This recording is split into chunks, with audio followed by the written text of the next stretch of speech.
Bonjour mes frères et sœurs, que la grâce et la paix du Seigneur soient avec chacun d'entre nous. Dieu nous aime tellement et que vraiment son amour en réalité dépasse tout autre amour. Voyez, lorsque nous lisons dans Psaume chapitre 8, le verset 5, il est dit: qu'est-ce que l'homme pour que tu te souviennes de lui, et le fils de l'homme pour que tu prennes garde à lui. En réalité, lorsque nous nous regardons, nous ne sommes rien devant le Seigneur. Mais par son amour, il nous accorde sa grâce et ne cesse de nous enseigner. C'est pour cela, ce matin encore, nous allons vraiment nous mettre dans la parole de Dieu. Mais bien avant cela, nous allons souffler un peu dans la louange. Que le Seigneur nous bénisse.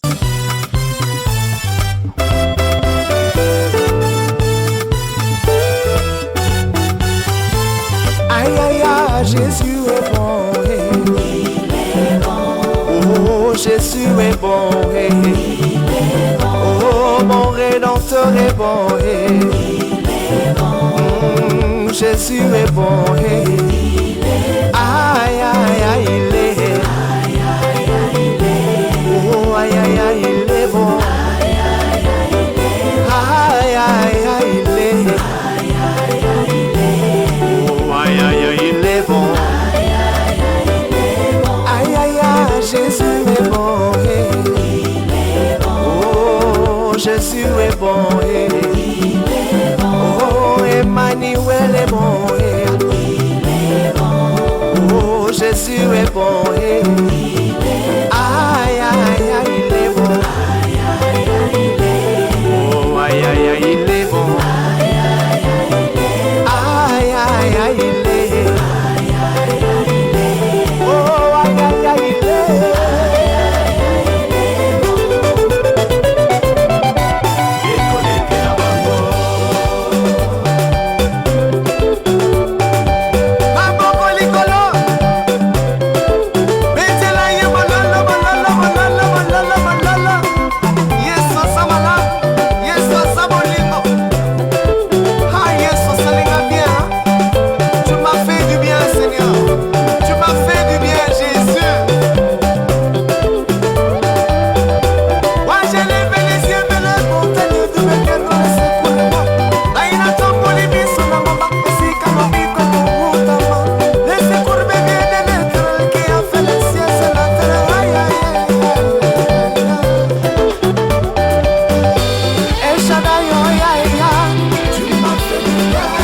Je viens encore ce matin, notre Dieu, te rendre la gloire, la puissance et l'élévation. Il t'a plu, notre Dieu, de déléguer tes saints anges qui ont pu camper autour de nous, assurant sur notre vie toute la sécurité afin de nous protéger contre toute astuce de l'ennemi et de nous rendre plus que vainqueurs en toutes choses. Que toute la gloire et la puissance reviennent à toi seul. Nous voici encore au devant de toi, notre Dieu, parce que il t'a plu, Père éternel, de nous donner la respiration, le mouvement et l'être. Et c'est pour cela, nous ne cesserons, notre Dieu, de te bénir et de te glorifier. Reste encore ce matin avec nous et enseigne-nous, notre Père. Donne-nous, Seigneur, de connaître tes statuts, de connaître tes lois et tes ordonnances en vue de les mettre en pratique pour te plaire au nom puissant de Jésus-Christ de Nazareth. Merci, Papa, parce que je crois que tu le fais, Seigneur.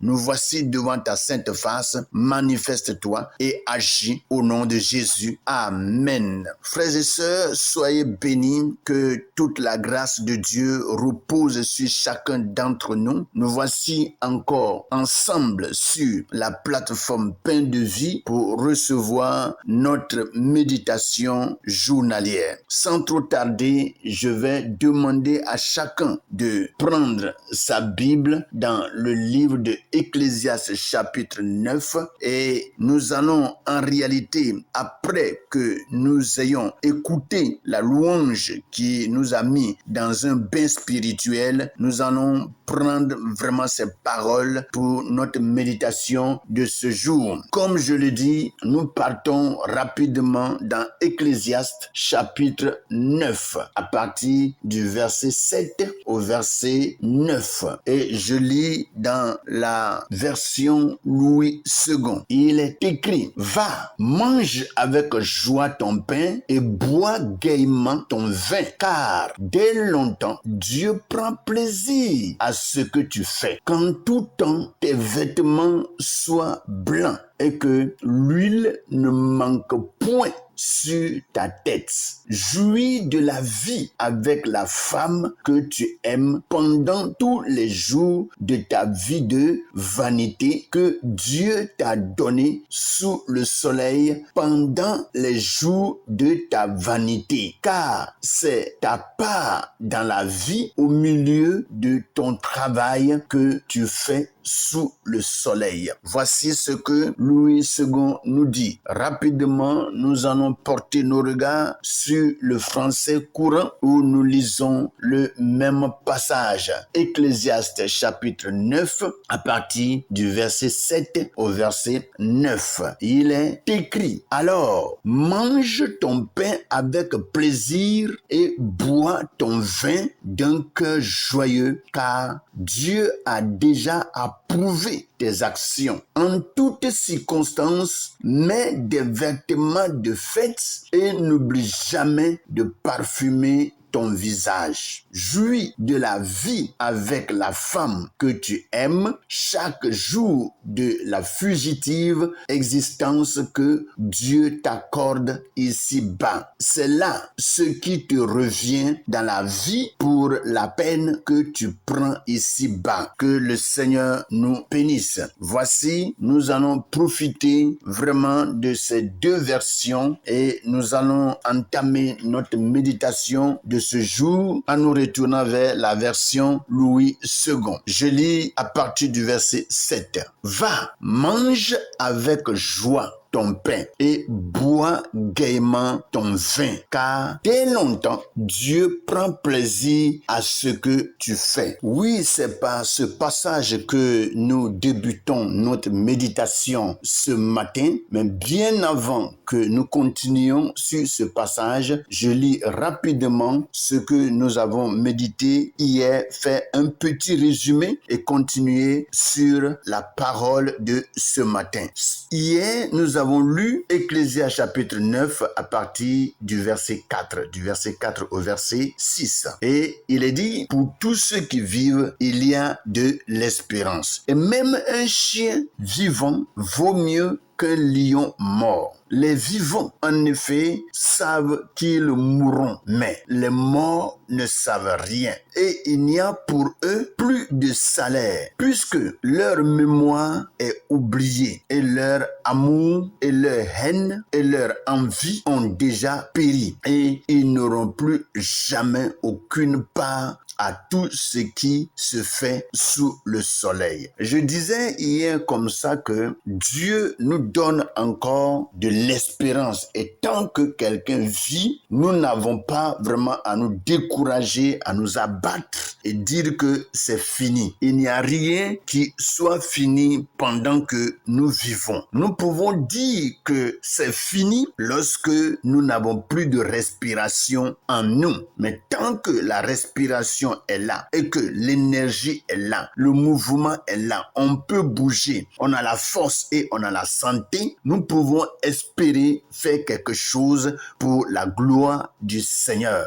Mais pour ceux qui en réalité n'ont pas l'esprit, n'ont pas la pensée de savoir que tant que nous vivons ici-bas, qu'un jour nous partirons, il faut dire en réalité qu'il y a un problème de ce côté. Car il faut dire que chacun dans ce monde sait que tôt ou tard, il mourra. Et une fois que tu meurs, il n'y a plus rien d'autre à faire sur cette terre. Il n'y a plus quelque chose que tu peux penser faire progrès et qui va vraiment te propulser et t'envoyer vraiment dans un progrès et te donner un bénéfice quelconque. Et c'est pour cela, Salomon dit ceci ce matin. Il dit, à cause de ce que l'homme, quand il meurt, il n'a vraiment plus d'espoir, qu'est-ce qu'il propose à l'homme? Il dit, va, mange avec joie ton pain et bois gaiement ton vin, car dès longtemps, Dieu prend plaisir à ce que tu fais. En réalité, une fois que nous faisons quelque chose qui vraiment est à la gloire de Dieu, quelque chose qui plaît au Seigneur, le Seigneur est content de nous. Et lorsque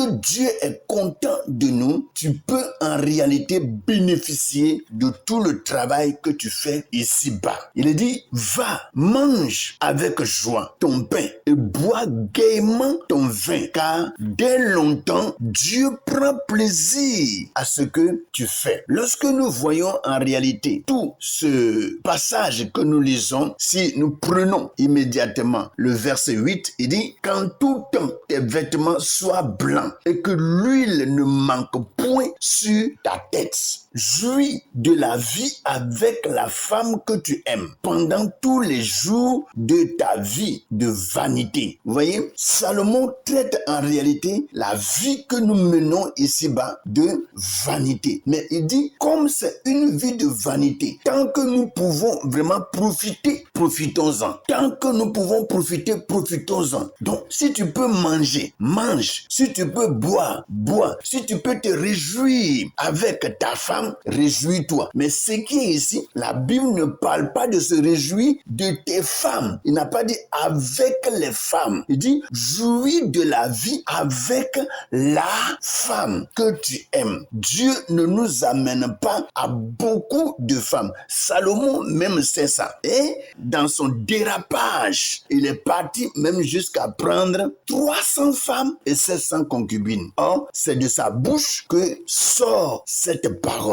Il dit, jouis de la vie avec la femme que tu aimes pendant les jours de ta vie de vanité que Dieu t'a donné sous le soleil. C'est vrai que nous vivons en réalité une vie de vanité ici-bas. Et lorsque nous voyons tout ce que nous sommes en train de faire sur cette terre, il n'y a rien que l'homme peut emporter avec lui lorsqu'il mourra. Et c'est ça en réalité la vanité. Est-ce que vous voyez? Mais Dieu nous donne la grâce de jouir de la vie qu'il nous donne. Vous voyez? Et si quelqu'un en réalité est dans cette vie et il a sa femme, Dieu accorde cette grâce de vivre avec cette femme dans la joie, dans la tranquillité et dans la paix. Et il dit, jouis de la vie avec la femme. Il n'est pas dit avec les femmes que tu aimes, non, mais avec la femme. Donc Dieu a toujours désiré à ce que l'homme puisse avoir une et une seule femme. Alléluia. Il dit, pendant les jours de ta vie de vanité que Dieu t'a donné sous le soleil. Et il ajoute, pendant tous les jours de ta vanité, car c'est ta part dans la vie au milieu de ton travail que tu fais sous le soleil. Donc, lorsque tu vis ainsi, voici en réalité la part que Dieu t'a donnée. C'est-à-dire, ce que tu peux faire pendant que tu es dans cette chair, pendant que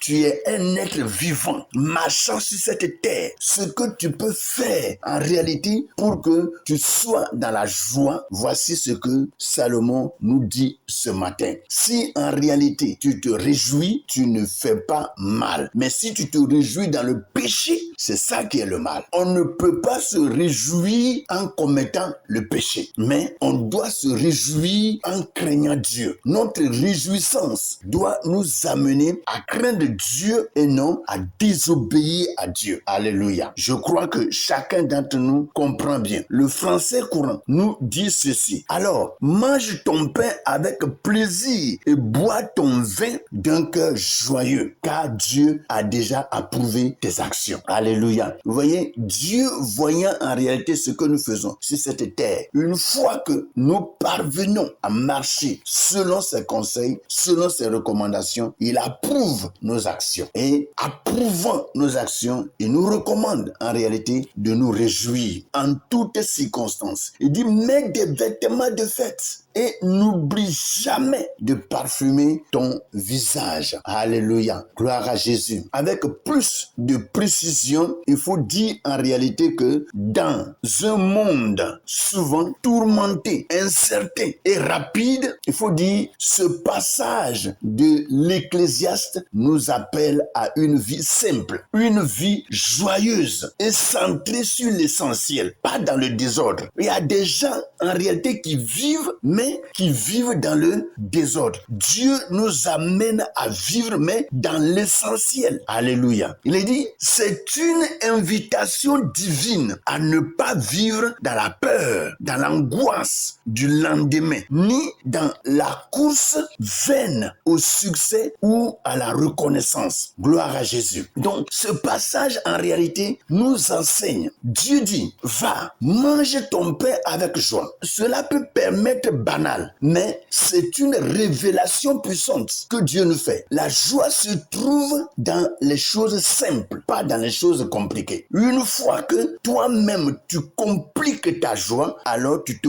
compliques la vie. Or, la joie qu'on peut vraiment vivre sur cette terre, elle est simple. Si nous vivons simplement, nous allons vivre une joie simple. Alléluia. Dans le pain quotidien, dans la coupe que nous buvons, dans les moments de paix avec ceux que nous aimons. Alléluia. Ici, on ne parle pas seulement de la femme, mais ceux que nous aimons. On peut vraiment jouir de la joie avec eux. On peut vivre la joie avec tous ceux-là que nous aimons. Alléluia. Donc, par ce passage, Dieu prend plaisir à ce que tu fais lorsque tu vis avec reconnaissance, modération et amour. Gloire à Jésus. Que tes vêtements soient blancs en tout temps. Qu'est-ce que cela signifie? Cela signifie vis dans la pureté, dans la paix, dans une conscience nette devant Dieu. Ne laisse pas les taches du péché ou l'amertume assombrir ta robe, c'est-à-dire ta vie, ton corps, ta chair. Alléluia. Ne laisse pas les taches du péché ou l'amertume assombrir ta robe et que l'huile ne manque pas sur ta tête. Ça, c'est l'image de la faveur, de l'onction, de la présence du Saint-Esprit dans notre vie. Et quand on dit que l'huile ne manque pas, il ne faut pas que l'Esprit de Dieu va nous manquer parce que quand l'Esprit de Dieu nous manque, nous n'aurons pas de lumière dans tout ce que nous sommes en train de faire. Or, il nous faut le Saint-Esprit pour nous diriger. Alors, nous devons rester dans la présence de Dieu chaque jour de notre vie. Enfin, il dit, jouis de la vie avec la femme que tu aimes. Ce n'est pas seulement un conseil conjugal, c'est un appel à valoriser les relations que Dieu t'a données, à célébrer l'amour, la fidélité, la compagnie. Alléluia. Dans un monde où tout est éphémère, c'est un acte de foi que d'aimer pleinement malgré la vanité de cette vie. Vous voyez, la vanité de cette vie ne nous empêche pas vraiment de manifester l'amour. Que le Seigneur nous aide. Donc,